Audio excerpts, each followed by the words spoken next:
So the history of Knox Health, so Fusion Sleep started in 2006, and I came in 2008. And it was, and then that became, we had a history there where afterwards, probably around 2010, we started working with regulated drivers. So companies from regulated drivers to say, hey, we know that people who are regulated and drivers may have a higher risk or higher prevalence of sleep apnea. Yep. And that's something that definitely can have safety implications, and we definitely know has health implications. And is there a way that we can test someone, get them on treatment, manage them so they don't have to be off the road, but we can make sure they're safe? Yep. And we can hopefully get them doing well with treatment. So we want to essentially do what we do in the clinic and translate that out into the field, is what we called it. So we would literally go to where drivers were.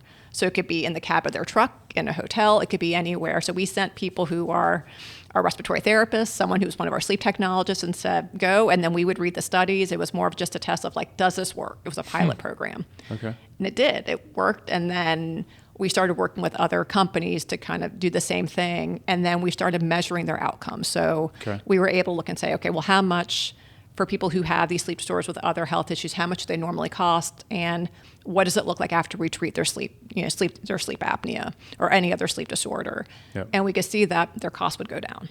Their healthcare utilization, they weren't going to the doctor as much, not having to get as many prescriptions, and they also felt good. So quality of life was better. And also risk management, like less accidents and all of that when you are able to treat someone. And so then from there, what we found is that companies we would work with would say, well, why are you only working with our regulated population? We have other people who are not regulated who have sleep issues too. Yep. And we expanded from there. So that was called Fusion Health initially. So we had Fusion Sleep, which is still our clinic where we see people both in the office or remote or through telemedicine. And then we essentially grew this other program where we work with employers throughout the country. Okay. And then Knox Medical is a company based in Iceland and Reykjavik. And they essentially are the ones who are in the sleep diagnostics. So they produce the devices that we use to diagnose someone for their sleep disorder, both in the home and in the laboratory. Okay. And then Knox Medical and Fusion Health and Fusion Sleep merged together in 2019.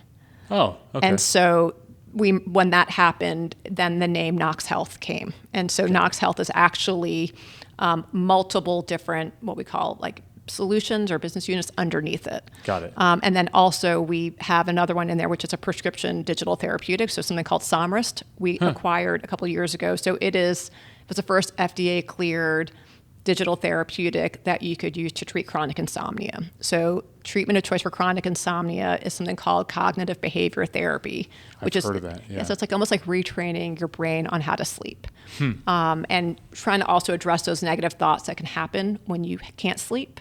So how do we address it? And then what are the behaviors you can do both in the day and the night to treat it? And it leads to long-standing remission. Like you can get sustained improvements in your insomnia when you do this, as opposed to putting someone on medication, which maybe treats you at the moment, but doesn't get to the root cause. Yep. And this is a way that you can do it on a wide scale. So cognitive behavior therapy can be hard to get to, so there's not that many therapists that are trained to do it.